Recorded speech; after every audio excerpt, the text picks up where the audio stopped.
चलेगी लगातार मगर तेज तेज, हर इशू पर नजर मगर दूसरे जाविये से। मैं हूं आपके साथ मदीहा अलमास खान और आप देख रहे हैं पाकिस्तान नामा। और अभी हम बात करेंगे कुछ बड़ी खबरों की। शाहीन जीत का मजा चखने को तैयार है।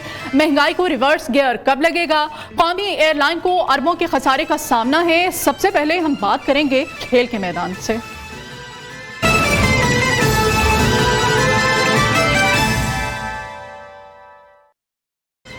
और खेल के मैदान में बात करेंगे वर्ल्ड कप का मिशन। कौमी क्रिकेट टीम भारत पहुंच गई। हैदराबाद एयरपोर्ट पर शानदार इस्तकबाल, शायकीन बेताब नजर आए। क्रिकेट दीवानों के लिए खिलाड़ियों के नारे भी लगाए गए खिलाड़ियों के लिए और नेक तमन्नाओं का इजहार भी किया गया।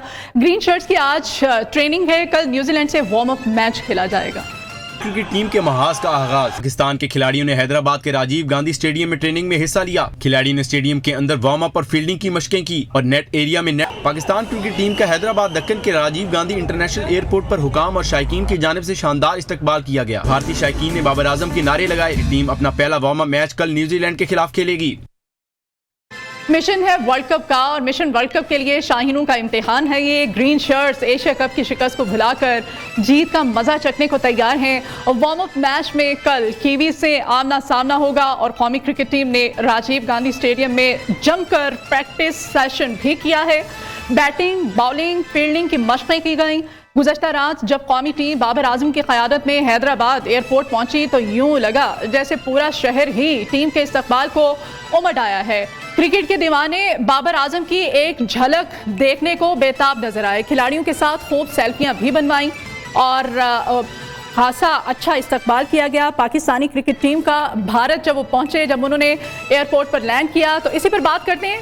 कराची से स्पोर्ट्स रिपोर्टर जाहिद गफ्फार हमारे साथ होंगे और क्रिकेट के एनसाइक्लोपीडिया सीनियर स्पोर्ट्स तजियाकार मिर्जा इकबाल बेग साहब हमारे साथ हैं।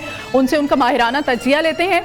मिर्जा इकबाल बेग साहब, बहुत शुक्रिया आपके वक्त के लिए। सर, जिस तरह से पाकिस्तान क्रिकेट टीम को वेलकम किया गया है, इंडिया जब उन्होंने लैंड किया वहां पर पहुंचने पर एयरपोर्ट पर, इस इस्तकबाल को किस तरह से देख रहे हैं आप? बहुत बहुत शुक्रिया मदिया। मैं समझता हूं कि जिस तरीके से पाकिस्तानी क्रिकेट टीम को वेलकम किया गया है उससे उन सियासतदानों के मुंह पर एक तमाचा है कि जो अपने ताल्लुकात सियासी बुनियादों पर दोनों ममालिक के लोगों को लड़ाना चाहते हैं। हैदराबाद में जिस तरीके से लोगों का जो रिस्पांस था उससे तो यही लगा कि भारतीय जो 1.25 अरब की आबादी है, भारतीय जो है वो क्रिकेट के दीवाने।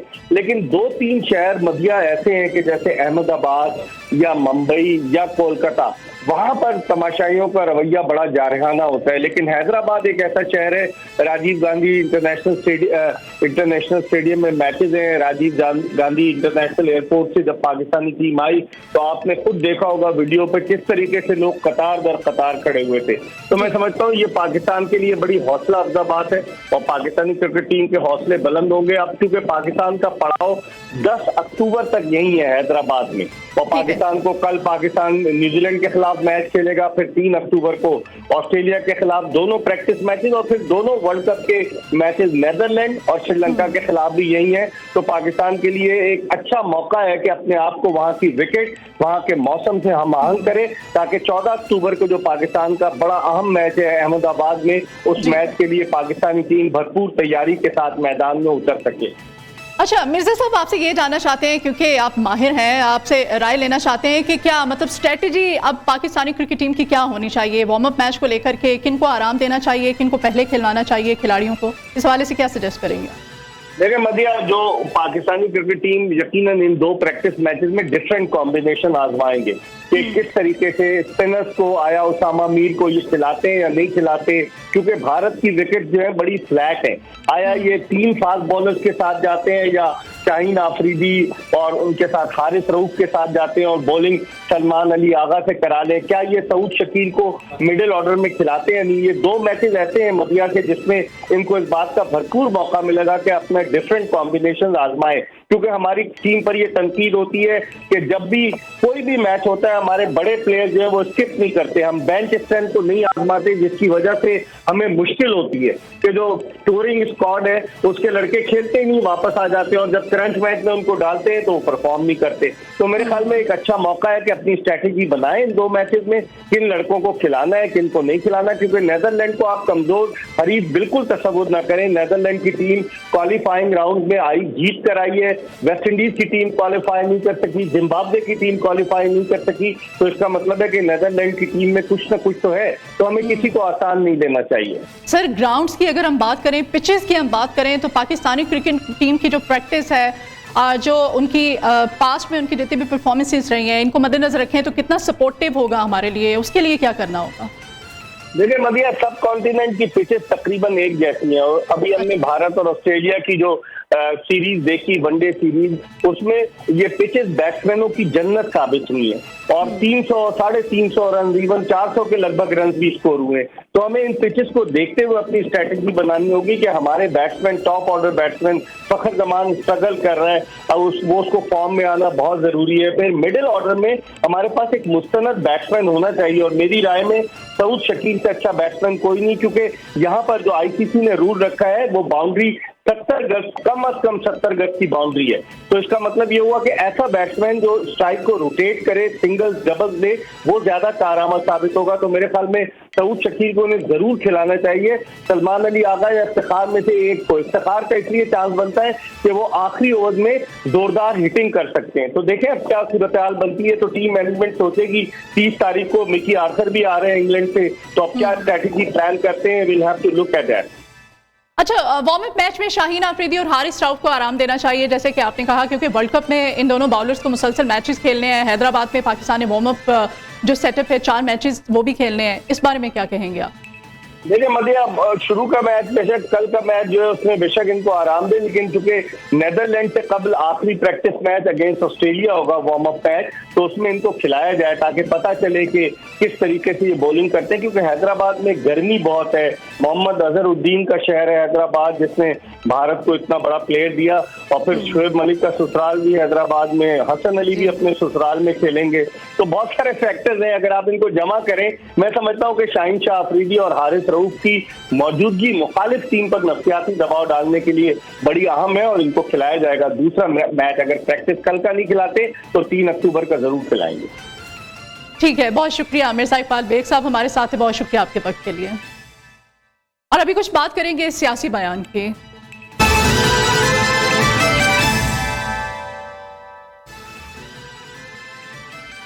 नवाज शरीफ 21 अक्टूबर से पहले जमानत हासिल करेंगे। साबिक अटॉर्नी जनरल इरफान कादिर का मशवरा, कहते हैं कि कायद नून लीग के पास ऑप्शन ही ऑप्शन है। कहते हैं कि उमर अता बंदियाल के दौर में वापस लाने का फैसला दुरुस्त था। उमर अता बंदियाल वो ट्रक बन गए थे जिसने अपने रास्ते में आने वाली हर चीज़ को गैर कानूनी तरीके से रौंद डाला। मजीद जानते हैं हमारे नुमाइंदे वकास गौरी से, जो कि इस वक्त इरफान कादिर के साथ मौजूद हैं। जी वकास। जी, इस वक्त हमारे साथ मौजूद हैं माहिर कानून और साबिक वज़ीर आज़म शहबाज शरीफ के मामले खसूसी भी रहे हैं, पाकिस्तान के अटॉर्नी जनरल भी रहे हैं, इरफान कादिर साहब। इनसे बात करते हैं कि मियाँ नवाज शरीफ जो हैं वो पाकिस्तान वापस आ रहे हैं, तो क्या उन्हें कानूनी मुश्किलात दरपेश है? मियाँ नवाज शरीफ के वापस आने में अब कोई रुकावट नहीं है। वो एक ही रुकावट थी, और वो थी कि उनके ख़िलाफ़ एक केस था, और एक एवनफील्ड का केस है उनके ख़िलाफ़, एक अल अज़ीज़िया का केस है। तो ये 2 में उनकी कन्विक्शन हुई थी। तो इसमें ग़ालिबन एक में तो उनकी सस्पेंशन हो चुकी है सेंटेंस की, दूसरी में अभी सस्पेंशन उस तरह से नहीं हुई। तो अब सवाल यही लोग मुझसे पूछ रहे हैं कि वो आएंगे तो उनको किन कानूनी मुश्किलात का सामना करना पड़ेगा, या आया वो अरेस्ट होंगे कि नहीं होंगे। तो मैं समझता हूँ कि जो चीज़ें हमारे सामने आ चुकी हैं, ख़ास तौर पे उस केस की निस्बत से जो बुनियाद बना था इन रेफरेंसेस का, जिसकी वजह से उनकी कन्विक्शंस हुई हैं, उनको सज़ा दी गई है, उसमें बहुत सारे शवाहिद आ चुके हैं। उनका भी केस, मैं फिर कहता हूँ कि केस ऑफ नो एविडेंस है, लिहाजा मियाँ साहब को अरेस्ट करने की कोई ज़रूरत नहीं है। और उनके ख़िलाफ़ अब तक जो केस बनाया गया जिससे कि वज़ारत उज़्मा भी उनकी गई, वो तमाम चीज़ें जो हैं वो सब अब अपसेट होंगी। वो सारी जो कानून की नोक पलक है, जो माजी में जो गलत फ़ैसले आए हैं, जहाँ पे कि कोर्ट्स की जो साख है, सुप्रीम कोर्ट की ख़ास तौर पे मजरू हुई, जहाँ पे कि सुप्रीम कोर्ट पॉलिटिकल इंजीनियरिंग करता नज़र आया। और जस्टिस फ़ाइज़ ईसा जो मौजूदा चीफ़ जस्टिस हैं, उन्होंने बड़े ओपनली एडमिट किया कि हमसे भी गलतियाँ हुई हैं। तो ये एक ऐसा केस था जिसमें कि बहुत बड़ी गलती सुप्रीम कोर्ट ने कर दी है। वल्लाह आलम ये गलती है या ये दीदा व दानिस्ता तौर पे किया गया, इस पे भी इंक्वायरी होनी चाहिए, लेकिन सर्टनली कुछ जजेस से गलती हुई होगी। अगर वो उन्होंने दीदा दानिस्ता नहीं भी है तो वो गलती का तदारक सुप्रीम कोर्ट करेगी, और वो अज़म का इजहार जो है वो ऑलरेडी मौजूदा चीफ जस्टिस स्पेसिफिकली उन्होंने इस केस का मेंशन नहीं किया, लेकिन उन्होंने इस अज़म का ज़रूर इजहार किया है कि ऐसे केसेस जहाँ पे हमसे गलतियाँ हुई हैं हम उसको दुरुस्त करें और अना का मसला ना बने। उनका कहना था कि मियां नवाज शरीफ जो है उनके पास ऑप्शंस हैं कि वो supreme court, Islamabad high court या लाहौर हाई कोर्ट किसी अदालत से भी रुजू कर सकते हैं, और अगर उन्हें हिफाजती ज़मानत ना भी मिले तो भी ये रियासत की सवाबदीद है कि वो उन्हें गिरफ्तार करे या ना करे। इसके अलावा उन्होंने साबिक चीफ जस्टिस उमर अता बंदियाल से मुतल्लिक भी ये कहा कि वो जो है वो एक तेज़ रफ्तार ट्रक की तरह उन्होंने अपने रास्ते में आने वाली हर चीज़ को रोन डाला और कानूनी जो तकाजे थे उनका ख्याल नहीं किया। जी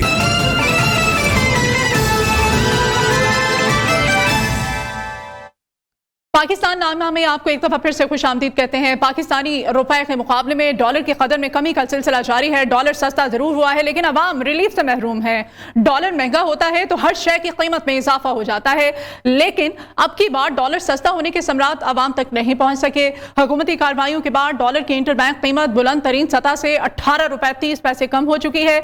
ऐसे में सवाल तो बनता है कि डॉलर की कीमत को तो रिवर्स गियर लग गया, महंगाई को रिवर्स गियर कब लगेगा? इसी पर बात करेंगे। हमारे नुमाइंदगान हमारे साथ है। लाहौर से अशरफ मेहताब हमारे साथ होंगे और इस्लामाबाद से अशफाक मुगल। सबसे पहले अशरफ मेहताब से बात करते हैं। अशरफ, महंगाई कम होती आइंदा आने वाले दिनों में दिखाई दे रही है या नहीं? सबसे मेन बेसिक क्वेश्चन इस वक्त हर पाकिस्तानी का यही है। जी बिल्कुल ऐसा ही है। डॉलर को अगर देखा जाए तो एक महीने के अंदर डॉलर जो है तकरीबन ओपन मार्केट में 50 पैसे से कम हो चुका है, और अगर देखा जाए इंटरबैंक रेट में तो 30 से ज़्यादा कम हो चुका है। लेकिन कीमतें हैं कि इस शरह से नीचे नहीं आ रही। बाद अशिया खुरोनोश की कीमतों में इस्तेकाम ज़रूर आया लेकिन वो इतनी कम नहीं हुई। अगर इसी 1-1.5-2 महीने के दरमियान की बात करें तो डॉलर नीचे आया लेकिन कीमतें जो नहीं कम हुई। जो डब्बे का दूध है तकरीबन वो 1 किलो में 10 रुपये मज़ीद इजाफा हुआ है।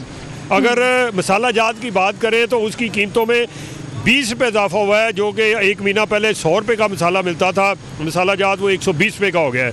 हैंड फ्री आपने ये लगी हुई देखी है मेरे पास, ये 150-200 रुपये की थी, 400 रुपये में हुई, अब ये 450 में हो चुकी है। तकरीबन 50 रुपये इसमें भी इजाफा हो चुका है। अगर हम काफ़ी की बात करें जो आम लोग भी पीते हैं और अमीर भी पीते हैं तो वो तकरीबन 70 रुपये इसकी कीमत में इजाफा हो चुका है। ब्रेड जो है थी छोटी ब्रेड हो उसकी कीमत में 10 रुपये इजाफा हुआ है। लार्ज ब्रेड जो है 10 रुपये इजाफा हुआ है। बंद की कीमत में 5 रुपये इजाफा हुआ है।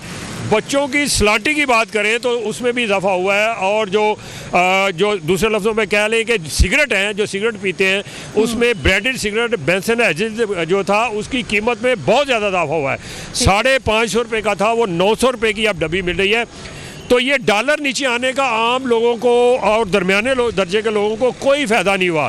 कीमतें हैं कि वो उसी सतह पे है या बढ़ती जा रही हैं, नीचे नहीं आ रही। चीनी की कीमत में थोड़ा सा इस्तेकाम हुआ है कि 160 रुपये की कीमत थी और वही उसी पे है। आटे की कीमत में थोड़ा सा इस्तेकाम आया है कि वो 2750 रुपये में 20 किलो का थैला है।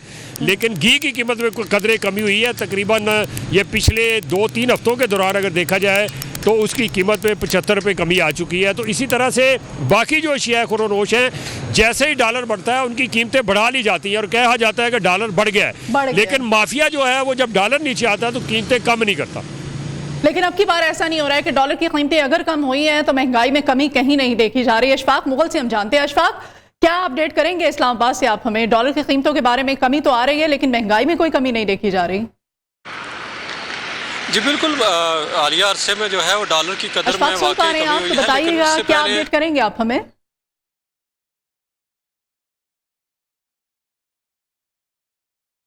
उसके बाद मुगल से हम राब्ता कर रहे हैं। उठाया जा रहा है। अगर आप मुझे सुन पा रहे हैं तो बताइएगा।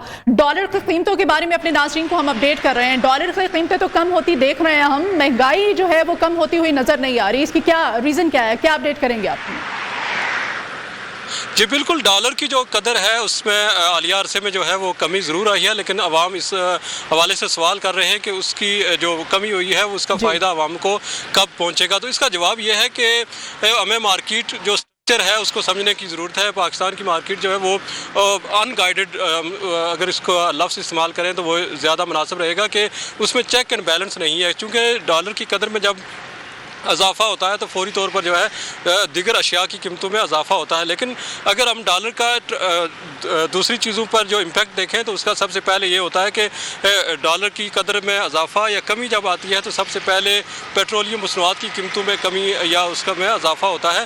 तो जो आने वाले दिनों में 3-4 दिनों में जो है हुकूमत की जानिब से इम्कान है कि जो तेल की कीमतें जो है वो उसमें कमी का इम्कान है, क्योंकि डॉलर की कदर में कमी आई है।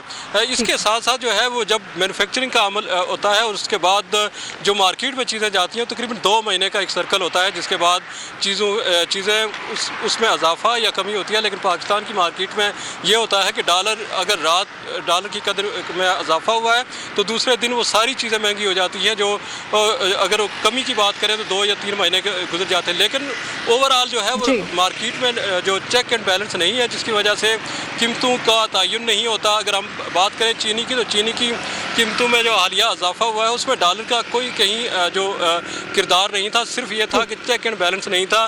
चीनी स्मगल हो रही थी, जिसकी वजह से वो जो ज़ख़ीरा अंदोज़ थे वो एक्टिव हुए।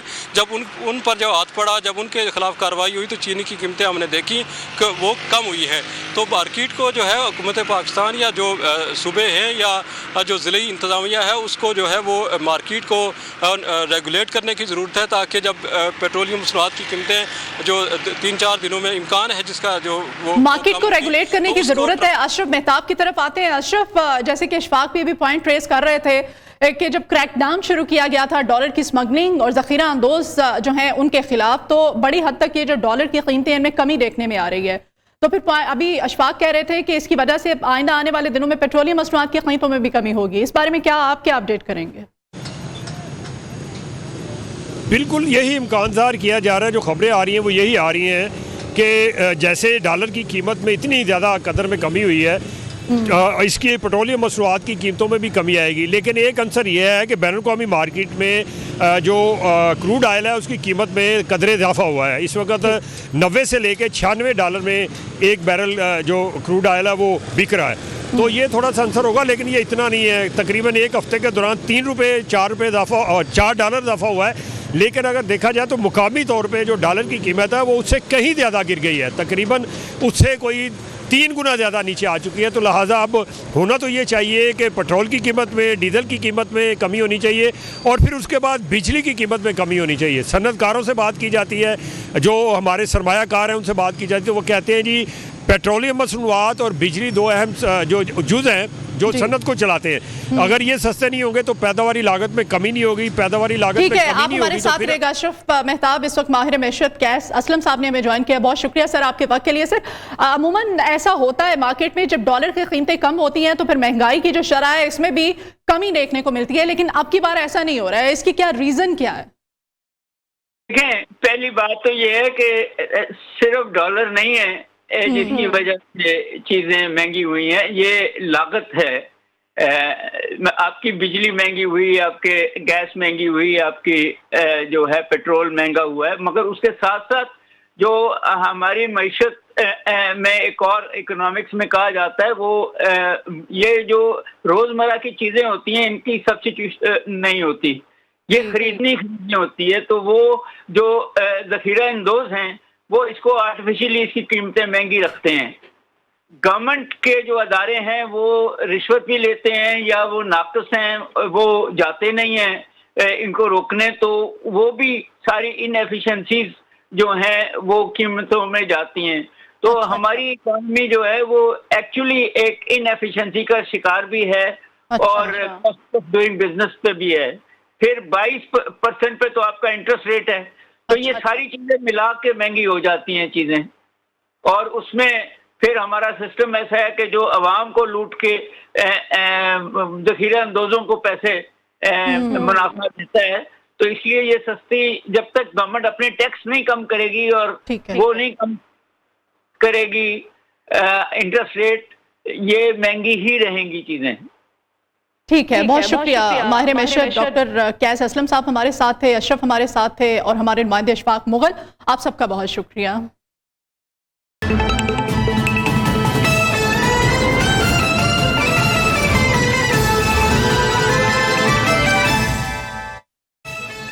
Welcome back. मुल्तान का दिल कहलाने वाला सिटी रेलवे स्टेशन गुज़श्ता 40 साल से गैर फाल है और इमारत खस्ता हाल है। शहरियों ने इस अहम रेलवे स्टेशन की फौरी बहाली का मुतालिबा कर दिया है। शहरी क्या कहते हैं, तफसीलात जानते हैं हमारे नुमाइंदे इमरान अशरफ से। जी इमरान।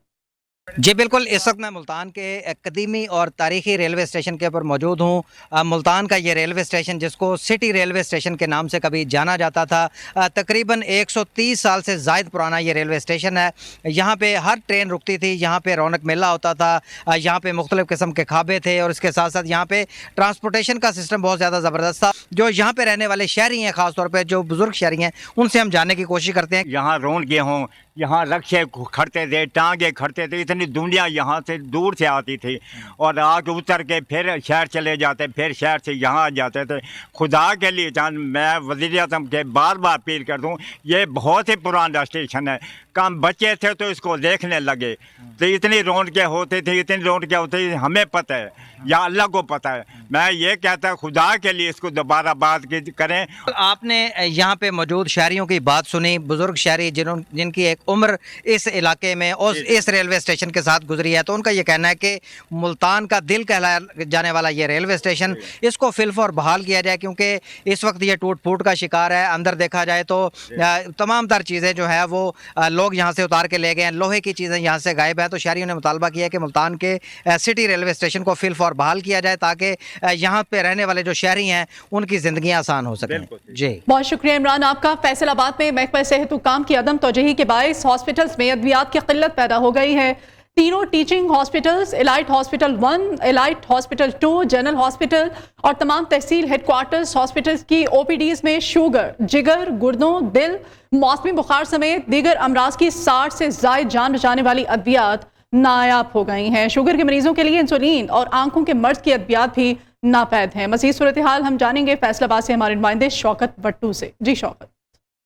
हाँ जी बिल्कुल, हुकूमत के तमाम तर दावों के बावजूद फैसलाबाद के तीनों बड़े टीचिंग हस्पतालों, जिनमें अलाइड अस्पताल 1, अलाइड अस्पताल 2 और जनरल अस्पताल शामिल है, इन तीनों अस्पतालों में अद्वियात की किल्लत को पूरा नहीं किया जा सका, सहूलियात के फुकदान को दूर नहीं किया जा सका।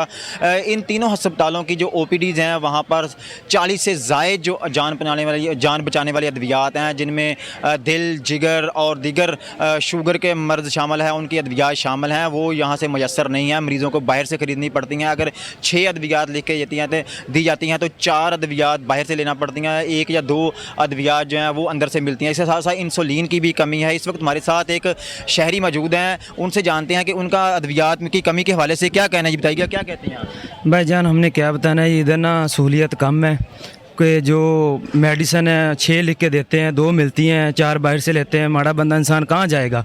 और जो इंसुलिन है वो शुगर वाले तो वो बेचारे बिल्कुल ही इधर घूम घूम के पागल हो जाते, वो इधर बिल्कुल नहीं मिलती। हाँ जी बिल्कुल, शहरियों का कहना है कि हुकूमत को चाहिए कि अद्वियात की कमी को दूर करने के लिए हंगामी बुनियादों पर इक़दामात किए जाएँ। अब महंगाई का दौर है, इलाज महंगा हो चुका है। अब सरकारी अस्पतालों में अद्वियात की कमी है तो वो अपना इलाज कहाँ से करवाएँ, वो इस महंगाई के दौर में शदीद परेशान है। जी शुक्रिया आपका शौकत भट्टू। कराची में साइकिल की कीमतें अब आसमान से बातें करने लगी हैं। पेट्रोल की कीमतों से बचने के लिए शहरियों ने साइकिल की दुकानों का रुख तो किया, मगर कीमतों की उड़ान सुनकर वापस मुड़ गए हैं। मजीद हमें रिपोर्ट करेंगी मनहा सदीक।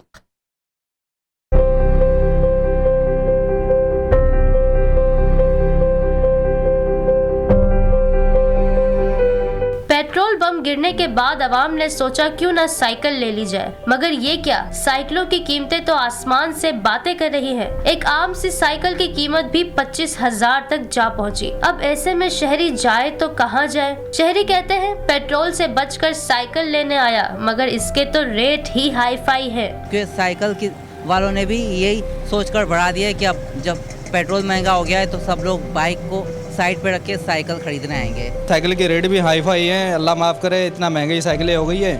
तो पहले 25,000 रुपए की बाइक मिल जाती थी, अभी तो साइकिल 30,000 रुपए रेट है इसके साइकिल के। क्या पेट्रोल महंगा होने पर साइकिलों की खरीदारी में इजाफा हुआ? इस सवाल पर दुकानदारों ने कहा ऐसा कुछ नहीं है। लोग कीमतें पूछते हैं और सुन के भाग जाते हैं। कीमतें जो है ना हर साइकिल की डबल हो गई हैं। अब जो खरीदार बेचारा पेट्रोल की वजह से साइकिल के लिए आता है ना, तो साइकिल की कीमत उसको जब पता चलती है तो उसकी हिम्मत टूट जाती है। वो ज़माना और टाइम कुछ और था जो सस्ती होया करती थी। अब पेट्रोल और महंगाई ने ऐसी सूरत हाल कर दी है कि दूर दूर तक जो है पब्लिक के पास पैसे नहीं है। पेट्रोल की कीमतों में इजाफे के बाद अब हर चीज आवाम की पहुंच से बहुत दूर जा रही है, जिसकी वजह से अब कई लोग तो साइकिल जैसी आम सवारी भी नहीं ले पा रहे। पेट्रोलियम की कीमतों में इजाफे के बाद आवाम के लिए जो सबसे सस्ती सवारी हुआ करती थी साइकिल, अब उसकी कीमतें भी आसमान से बातें करने लगी है। कैमरामैन नोमान खान के साथ मिन्हा सिद्दीक, नेओ न्यूज़, कराची। कराची के साथ साथ फैसलाबाद की सूरत हाल भी कुछ मुख्तलिफ नहीं है, जहां साइकिल की कीमतें काबू में नहीं आ रही। 14,000 वाली साइकिल अब 32,000 रुपए में बिक रही है। फैसलाबाद से साजिद खान की रिपोर्ट।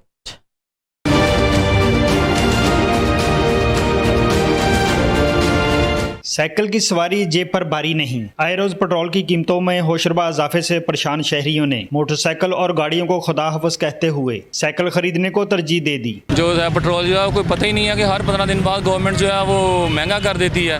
तो मैं भी आज जो है बाइक खड़ी करके साइकिल के पता करने आया हूँ, लेकिन यहाँ भी अब साइकिलों की प्राइसेज जो हैं वो बड़ी हाइक हो गई हैं। जो हाल पेट्रोल का बाहर गड्डी निकलती नहीं है, किसी मोटरसाइकिल सिटन में फिरते हुए ऐसे भी साइकिल लेना है, अभी कोई निक्के मोटे काम करनी थी साइकिल ले लिए। मगर ये क्या, बढ़ती महंगाई ने साइकिल की कीमतों को भी अपनी लपेट में ले लिया। 14,000 रुपए में फरोख्त होने वाली साइकिल अब 32,000 रुपए में बिकने लगी, जिसके बाद शहरियों के साथ दुकानदार भी परेशान हैं। गाड़ी वाले वो तो गाड़ियाँ खड़ी करके बेचारे मोटरसाइकिलों पे आ गए, मोटरसाइकिल वाला जो है वो साइकिल की दुकानों पे आ गया है। शहरी कहते हैं महंगाई में पेट्रोल से जान छुड़ाने का बहाल साइकिल ही है, जो इन्हें जिस्मानी तौर पर फिट और बेहतरीन वर्जिश भी है। कैमरामैन मोहम्मद सलीम के साथ साजिद खान, न्यू फैसलाबाद।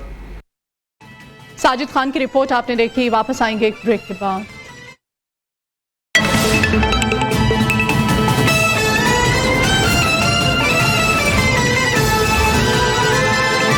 बात करेंगे आज की 3 बड़ी खबरों की। पीआईए अंदरूने मुल्क एयरलाइंस में सबसे पीछे है। एहतसाब अदालतों में नैब रेफरेंसेस का अंबार लग गया है और ऑरेंज लाइन मेट्रो ट्रेन मुल्क की मईशत पर बोझ बन गई है। सबसे पहले बात करेंगे अरबों रुपए खसारे वाली कौमी एयरलाइन अंदरूने मुल्क एयरलाइंस में भी सबसे पीछे है। परवाजों की दर्जाबंदी में कौमी एयरलाइन 5वें नंबर पर आ गई है, जबकि माली साल 2023 के पहले 6 माह में पीआईए के नुकसानात 60 अरब 71 करोड़ रुपए से तजावुज कर गए हैं। सिविल एविएशन अथॉरिटी ने एयरलाइन से मुताल्लिक दर्जाबंदी की फहरिस्त जारी कर दी है। बदइंतजामी और मालियाती बहरान पीआईए के जवाल की वजह करार दिए गए हैं। आज भी सियालकोट से जद्दा के लिए जाने वाली पीआईए की परवाज में फनी खराबी हुई और मुसाफिर कराची एयरपोर्ट पर एहतजाज करते रहे।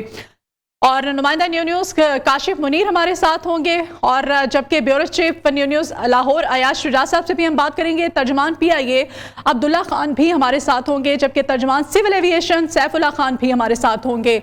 सबसे पहले हम बात करते हैं सैफुल्लाह खान साहब से। सैफुल्लाह खान साहब, जो इस वक्त डोमेस्टिक फ़्लाइट्स हैं हमारी, कौमी एयरलाइन है, खसारे का शिकार है। पहले कहा जाता रहा कि फ़ंड्स नहीं दिए जा रहे, एहतजाज के मामलात भी सामने आते रहे। अभी जो इस वक्त सूरत हाल है, इसकी रीज़न क्या बताएंगे आप हमें?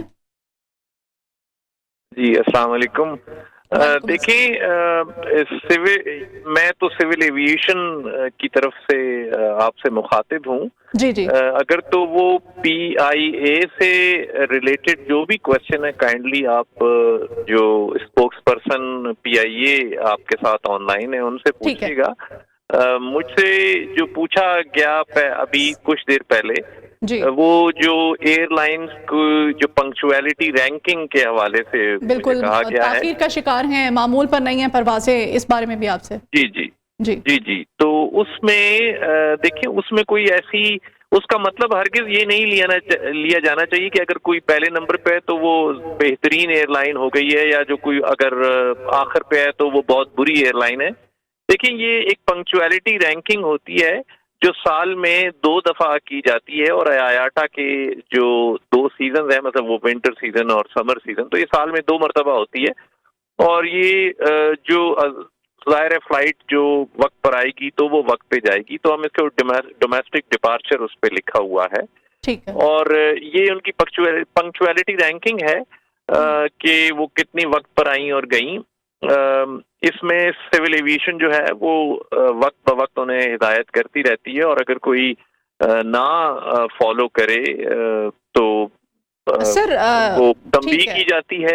और अगर उनको जुर्माने अलावा भी आपसे जानना चाहते हैं कि अभी मुसाफिर खासे परेशान हैं क्योंकि ये जो परवाज़ों में ताखीर का जो मामला है ये तूल पकड़ता चला जा रहा है। क्या कार्रवाई क्या करता है सिविल एविएशन का जो इदारा है अगर ऐसा होता है तो?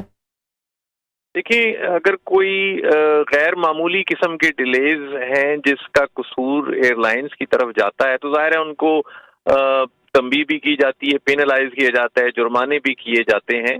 वो डिपेंड करता है कि किस वजह से है। जैसे कि अभी आपने कहा कि वो कुछ जहाज मुसाफिरों का जिक्र किया जो कराची एयरपोर्ट का, तो वो उसके हवाले से वो एक टेक्निकल प्रॉब्लम डेवलप हुआ जहाज में जिसको उतारना ही ठीक इकदाम था, जो कि उन्होंने किया कि उसको जहाज को उतार लिया। तो अब इसमें अगर कोई डिलेज वगैरह हैं तो ये एक इनेविटेबल डिलेज हैं। उस मुसाफिर जो हैं उनको PIA के हुकाम जो एयरपोर्ट्स पर हैं और सिविल एविएशन के हुकाम वो मिलकर उनकी खातिर मदारत करते हैं, उनको जिस हद तक कंफर्ट दे सकते हैं देते हैं। और एयरलाइंस भी जो हैं वो अपनी पूरी कोशिश करती हैं कि उनको जल्द अज जल्द वहाँ से रवाना कर दिया जाए उनकी मंजिल मकसूद की तरफ। ठीक है, सैफुल्लाह खान साहब आप हमारे साथ रहेगा। हमारे नुमाइंदे काशिफ मुनीर भी हमारे साथ हैं। जो सूरत हाल है इस वक्त इस बारे में काशिफ मुनीर से हम डिटेल्स लेते हैं। काशिफ, अभी सैफुल्लाह खान साहब बता रहे थे कि जब इस तरह की सूरत हाल होती है, परवाज़ें ताख़ीर का शिकार होती है, जुर्माने किए जाते हैं, तंबीह की जाती है कौमी एयरलाइन को, तो अभी इस बारे में कौमी एयरलाइन का क्या मौक़िफ़ है जो इस वक्त परवाज़ों में ताख़ीर है? क्या उनकी जानिब से कहा क्या जा रहा है? देखिए, सबसे पहले तो जी मैं सैफुल्लाह साहब की इस बात पर हैरान हूं कि वो ये कह रहे हैं कि ये जो दर्जा बंदी है, ये रैंकिंग है, पहले या आखिरी की बात नहीं है, 58% आया है सैफ भाई। और सबसे अहम बात यह है कि जो पहले नंबर पर आ रहा है वो 88% है। और ये जो आप ताख़ीर की बात कर रहे हैं मुसाफिरों की, आज भी कराची में मुसाफिर गुज़श्ता 5 घंटे से एहतजाज कर रहे हैं कराची एयरपोर्ट पर। तो जो कौमी एयरलाइन का मामला है, कौमी एयरलाइन में आज की जो आज की परवाज़ की बात कर लेते हैं, जो जद्दा सियालकोट से जद्दा जाने वाली थी, वो मुसाफिर आज इस वक्त जब मैं आपसे बात कर रहा हूं तो वो परेशान है एयरपोर्ट पर। ये वही जहाज है जो गुज़श्ता रोज जद्दा से सियालकोट के लिए रवाना हुआ, वहां पर इसमें कॉकपिट में स्मोक अलार्म बजा, फिर उसको वापस उतारा गया, फिर कराची भेजा गया, आज फिर इसको जाना था। तो जो मुसाफिर है उनकी परेशानी का कोई ना कोई तो अजाला करेगा। As a civil aviation authority उसका काम है एज अ रेगुलेटर। और अगर यही सूरत हाल रहती है, तंबीह करना तो किसी हद तक ठीक है, लेकिन अगर तो कह रहे हैं कि आज की जो परवाज़ की आप काशिफ बात कर रहे हैं वो टेक्निकल फॉल्ट था, और टेक्निकल फॉल्ट की वजह से ही मुसाफिरों को मजबूरी थी, जाहिर है उनको प्लेन से उनको बाहर निकालना पड़ा और इसी वजह से ताख़ीर भी हुई। मैंने जैसे आपको बताया कि ये वही परवाज है जो गुज़श्ता रोज कराची जो जद्दा से सियालकोट के लिए आनी थी। 48 घंटों में इस परवाज में 2 दफा इसने टेक्निकल जो है वो लैंड, यानी पहले जद्दा से रवाना हुई और 20,000 फुट पर जाने के बाद ये दोबारा जद्दा एयरपोर्ट तक को लैंड कराया गया। और आज भी ऐसे ही हुआ कि सैफुल्लाह खान साहब अभी हमारे नुमाइंदे हमें बता रहे थे, बहरहाल जो मुसाफिर हैं जो कि ताख़ीर की वजह से परेशानी का सामना करते हैं, उनका इस बारे में क्या कहना है, नाज़रीन वो भी आपको सुनवाते हैं।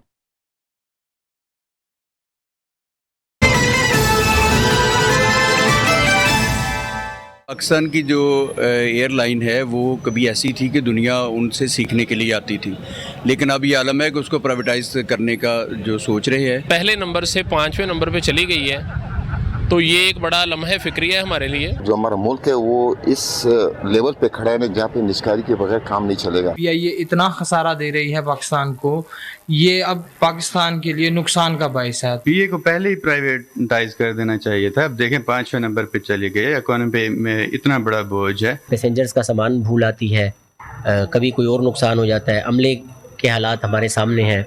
तो इन तमाम चीज़ों को अगर हमने ठीक करना है तो उसके लिए वाहिद हल यही बचता है कि हम इसको प्राइवेट कर दें। इस वक्त पाकिस्तान की जो माशी हालत है उसकी एक बड़ी वजह ये है कि हुकूमत जो है वो बड़े बड़े इदारे चला रहा है, जबकि हुकूमत का काम इदारे चलाना नहीं है।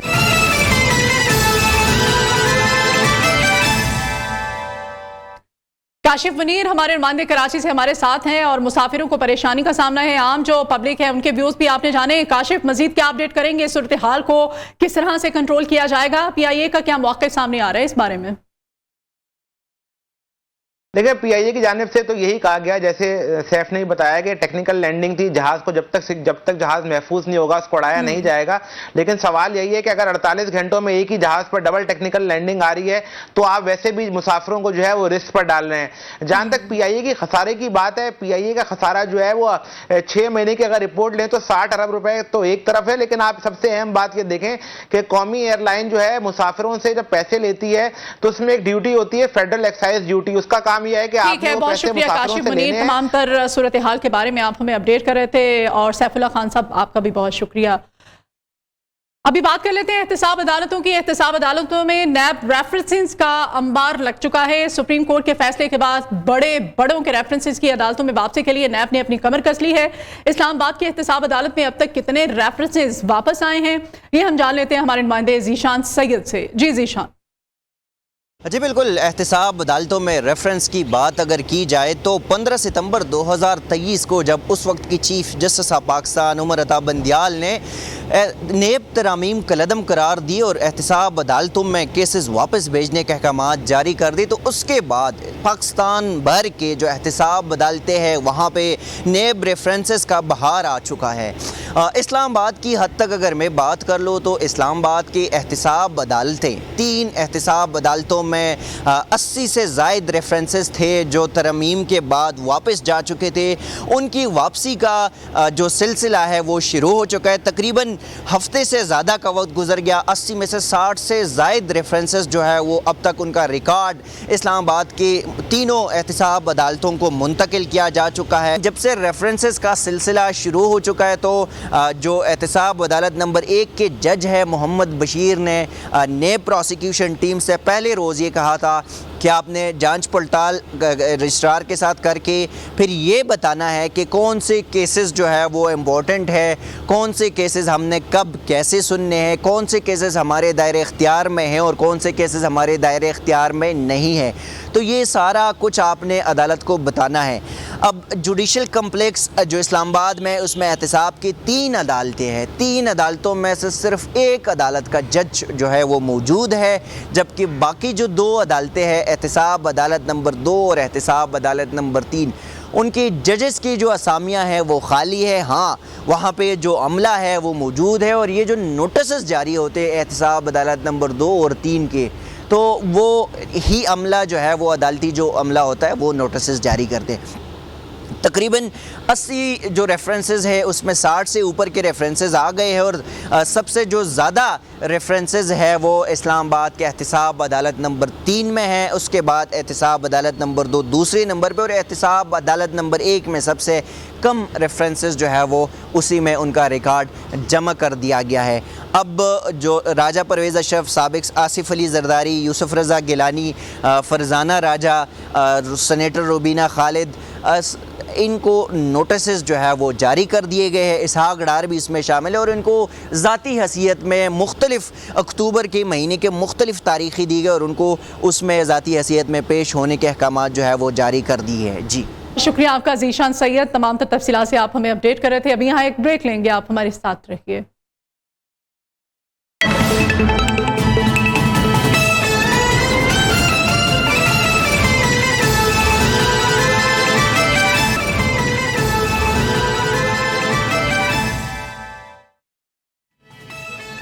Welcome back. कमाए पंजाब खाए orange line metro train. Orange line metro train मंसूबे ने पंजाब की मईशत का जनाजा निकाल दिया है।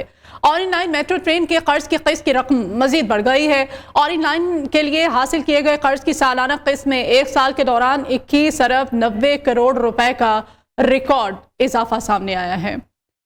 मजीद इस बारे में हम जानते हैं, लाहौर से हमारे नुमाइंदे इदरीस शेख हमारे साथ हैं। इदरीस, क्या अपडेट करेंगे आप हमें?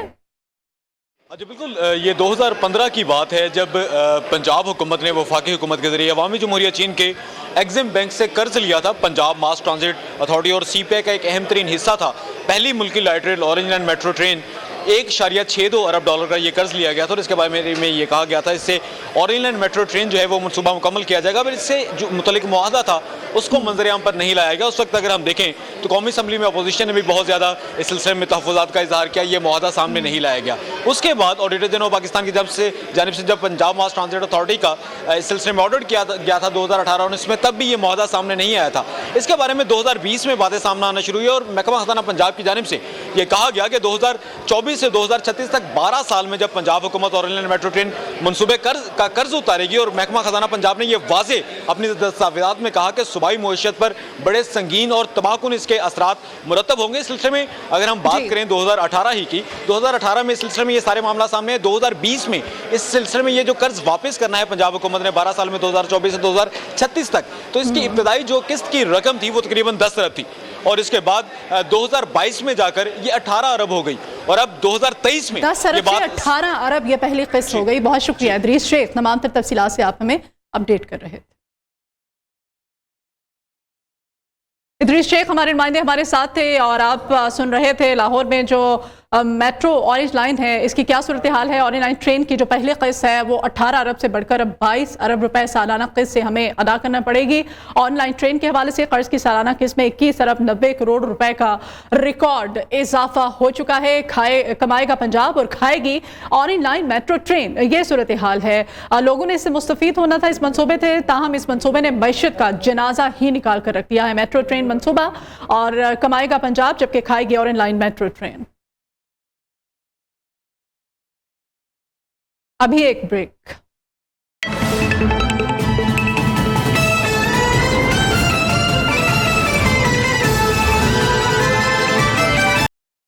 जफरवाल के गांव दनवाल का रिहायशी सुफियान महंगाई के इस दौर में महंगी गाड़ी ना खरीद सका तो खुद अपनी दुकान पर 2 माह में मिनी जीप तैयार कर ली। मजीद क्या तफसीलात हैं हम जानेंगे जफरवाल से हमारे नुमाइंदे हसन रजा की इस रिपोर्ट में।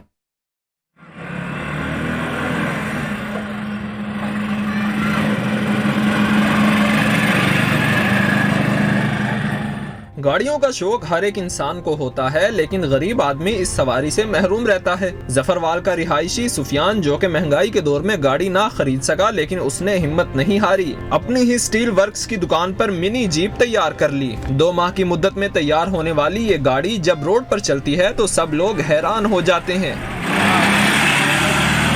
गाड़ी की तमाम चीजें सुफियान ने खुद अपने हाथों से तैयार की हैं। 150 सीसी लोडर रक्शे का इंजन और फ्यूल इंतहाई कम। मिनी जीप 1 लीटर फ्यूल में 25 किलोमीटर सफर करती है।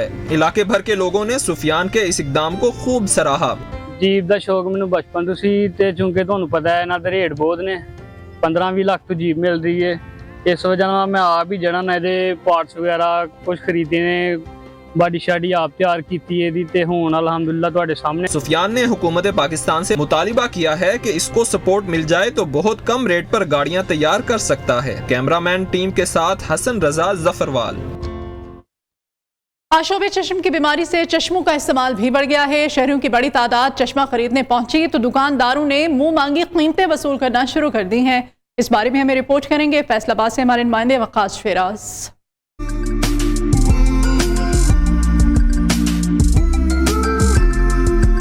आशुबे चश्म का मर्ज बढ़ा तो चश्मा फरोख्त करने वालों की तो ईद हो गई। मनपसंद कीमतें वसूल की जाने लगी। शहर में माहौलियाती आलूदगी, खराब फिजा, हाथों की सफाई न होने समेत दीगर वजूहात की बिना पर आशुबे चश्म में इजाफा हो गया। मर्ज से बचने के लिए चश्मों का इस्तेमाल शुरू हुआ तो कीमतों को पर लग गए, जिस पर शहरी परेशानी में मुब्तला हो गए। वायरस आंखों का काफी ज्यादा फैला हुआ है, जिसकी वजह से हर दूसरे तीसरे बंदे की जो है ना आंखें खराब हो रही हैं। उसकी वजह से चश्मों की जो है मांग भी बढ़ गई है और उसकी वजह से कीमतों में भी इजाफा बढ़ा गया है। माहिरीन ने मुतासरा अफराद को स्याह चश्मे के इस्तेमाल की हदायत की ताकि मर्ज का जल्द अज जल्द खात्मा यकीनी बनाया जा सके। चश्मे का यही किरदार है कि चश्मे से ये होता है कि जो बार बार बंदा इरिटेशन होती है, चश्मे का ये है कि जो रोशनी से आपकी आंखों को इरिटेशन होनी थी वो नहीं हो सकती, उससे बचे रहेंगे। बाजारों में 100 रुपए में फरोख्त होने वाला चश्मा 300 रुपए तक पहुंच गया। शहरियों ने चश्मे की कीमतों को कम करवाने का मुतालबा कर दिया। अशूबे चश्म के मर्ज में इजाफा हुआ तो मुनाफाखोर भी सरगर्म हो गए। चश्मों की कीमतों में बेपना इजाफा कर दिया, जिस पर शहरी परेशान दिखाई देते हैं। कैमरामैन वकाल अहमद के साथ वकाश रस, न्यू फैसलाबाद। सरगोधा में शहरी नबी करीम सल्लल्लाहु अलैहि वसल्लम की विलादत बासआदत की खुशी में अपने घरों, कारोबारी इदारों, गली मोहल्लों और बाजारों को रंग बिरंगी झंडियों और बरकी कुमकुमों से सजाने में मसरूफ हैं। इस बारे में अभी रिपोर्ट करेंगे हमारे नुमाइंदे मोहम्मद इमरान गुराया। विलादत का दिन हमारे लिए बायस खुशी और बायस रहमत है और हम इस दिन को ईद से भी बढ़कर मनाएंगे। बिलावल की आमद है। अब मैं अपने गलियों, बाजारों, घरों को सजाने के लिए यहाँ 12 बिलावल का ढेर सारा सामान खरीद लिया है। इंशाल्लाह हम 12 बिलावल को बहुत ही पुरजोश जज्बे के साथ मनाएंगे। फैसलाबाद आर्ट काउंसिल में ईद मिलादुन्नबी सल्लल्लाहु अलैहि वसल्लम के मौके पर कुरानी खताती की नुमाइश का एहतमाम किया गया। नुमाइश देखने के लिए शहरियों की बड़ी तादाद उमड़ आई। माहिर खत्तात ने कुरानी आयात और मुक़द्दस मकामात को कैनवस पर उतार कर खूब दाद समेटी। फैसलाबाद से जवेरिया नज़ीर की रिपोर्ट। खताती के कैनवस पर छलकते रंग देखने वालों पर सहर तारी करते रहे। आर्ट काउंसिल में हजरत मोहम्मद सल्लल्लाहु अलैहि वसल्लम की वलादत की खुशी में खताती नुमाइश का एहतमाम किया गया। ये फैसलाबाद की खुशबख्ती समझ लें कि यहाँ पर नबी पाक सल्लल्लाहु अलैहि वसल्लम से मोहब्बत समझ लें कि यहाँ पर लोगों ने वालिहाना तौर पे अपनी कलेक्शन भेजी है और पार्टिसिपेट किया है।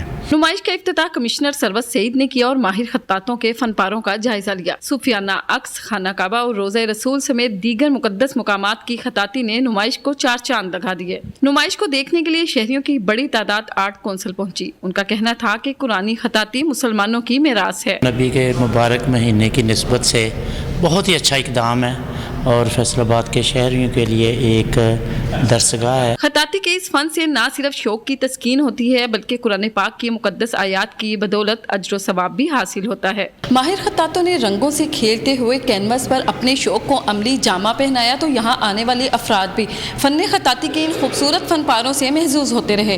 कैमरामैन आसिफ नवाब के साथ जवेरिया नज़ीर नियो, फैसलाबाद।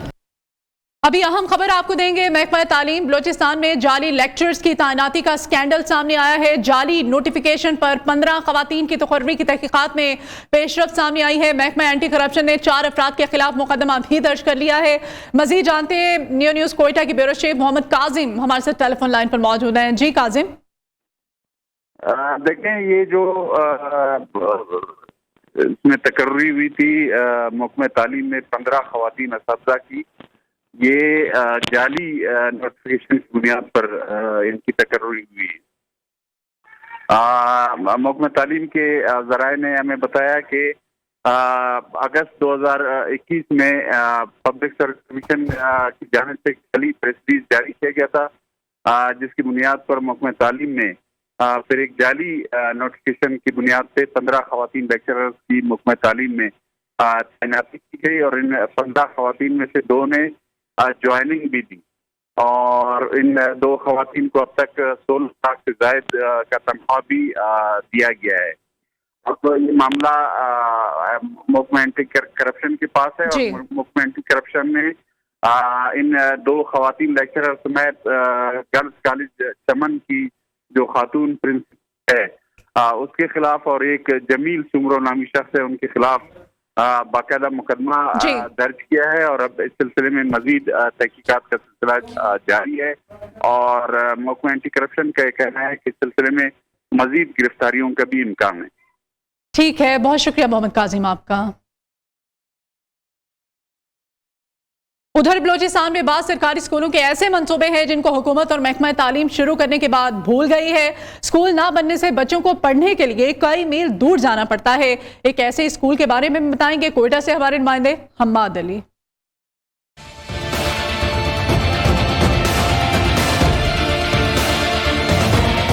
ये अधूरी इमारत जिला मस्तुंग में किली हाजी चाकर खान के प्राइमरी स्कूल की है। खडकूचा के इलाके में 2 कमरों पर मुश्तमिल इस स्कूल की इमारत की तामीर का काम 8 साल पहले शुरू किया गया मगर अभी तक मुकम्मल नहीं हुआ। स्कूल की इमारत मुकम्मल ना होने की वजह से बच्चों को पढ़ने के लिए 20 किलोमीटर दूर जाना पड़ता है। ये हमारा स्कूल है, ये स्कूल नहीं बनाते, हम मस्तुंग पे जाते हैं। वो रक्शे का फीस 2000 है, 1 महीना का 2000 रक्शे वाला मांगता है। इलाके के समाजी रहनुमा हाजी अब्दुल मालिक कहते हैं कि यूं लगता है कि महकमा तालीम स्कूल की इमारत को भूल ही गया है। 8 से 10 साल पहले यहाँ जो एक ठेकेदार आए थे इसको तामीर करने के लिए, इसको आधा तामीर करके वो अधूरा छोड़ के चले गए, लेकिन इनसे पूछने वाला आज तक कोई नहीं था। इलाके के बच्चों और इनके वालिदैन ने हुकूमत से स्कूल की इमारत जल्द मुकम्मल करने की अपील की। कैमरामैन आसिम बलोच के साथ हम्माद अली, न्यू न्यूज़ कोयटा। तालीमी इदारे नहीं है, क्या सूरत हाल है, रिपोर्ट आपने देखी। मुलाजमत के महदूद मौक़े, बेरोज़गारी और मुल्क की ख़राब मुआशी सूरत हाल के बायस खैबर पख्तूनख्वा में फार्मासिस्ट गैर यकीनी सूरत हाल से दो चार हैं। तफसीलात के लिए पेशावर से शाहिद खान की रिपोर्ट।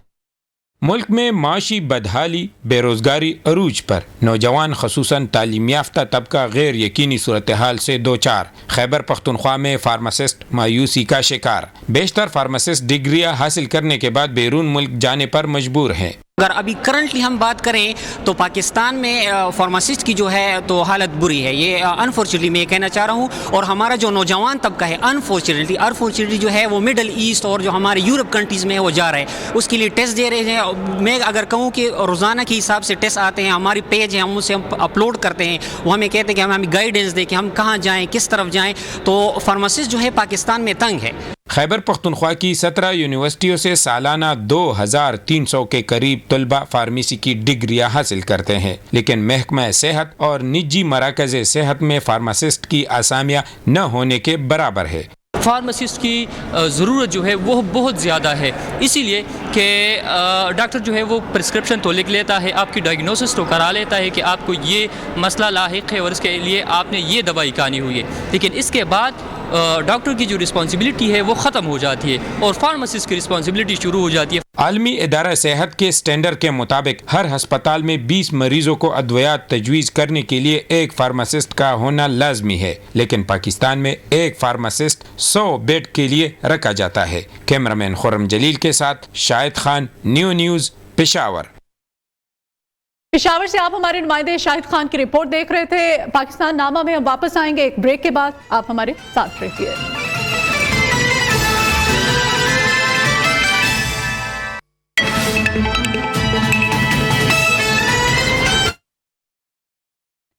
और अभी आपको अहम खबर दें, army chief general Syed Asim Munir ने लाहौर का दौरा किया है। ISPR के मुताबिक आर्मी चीफ ने सूबाई एपिक्स कमेटी के इजलास में शिरकत की है। अहम खबर, ISPR के मुताबिक आर्मी चीफ ने लाहौर का दौरा किया है। ISPR के मुताबिक आर्मी चीफ ने सूबाई एपिक्स कमेटी के इजलास में शिरकत की है।